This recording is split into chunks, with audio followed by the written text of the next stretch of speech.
প্রতিদিন মাছ মাংস খেতে কারই বা ভালো লাগে, তাই মাঝে মধ্যে মনে হয় আজকে একটু ডিফারেন্ট কিছু ট্রাই করা যাক।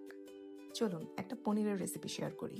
পনিরগুলোকে আমি আগে কুসুম গরম পানিতে একটু ভিজিয়ে রেখেছি, আর এই মশলাগুলোকে আমি এখন একটা পেস্ট করে নিব। রান্না যাতে তাড়াতাড়ি করে নেওয়া যায় এজন্য আমি বেরেস্তা সবসময় রেডি রাখি। তেলের মধ্যে কিছু বেরেস্তা দিয়ে দিলাম, মশলার যে পেস্টটা রেডি করে রেখেছিলাম সেটা দিয়ে দিলাম, সাথে দিয়ে দিলাম আদা, রসুন, জিরা, গরম মশলা আর ঝালের জন্য একটু শুকনো মরিচ। এবার পুরো মশলাটা ভালো করে কষিয়ে নেব, সাথে একটু টমেটো সসও অ্যাড করে নিব।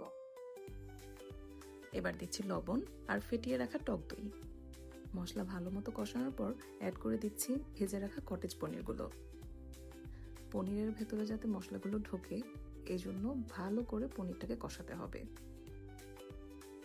টেস্টটাকে এনহ্যান্স করার জন্য একটু চিনি অ্যাড করে দিলাম। আমার কটেজ পনির রান্না করা অলমোস্ট ডান। তেলটা যেহেতু ভালো মতো ছেড়ে দিয়েছে, এবার আমি পনিরটাকে নামিয়ে নেব। Here is the final look. রেসিপিটা বাসায় ট্রাই করে কেমন হয়েছে অবশ্যই জানাবেন।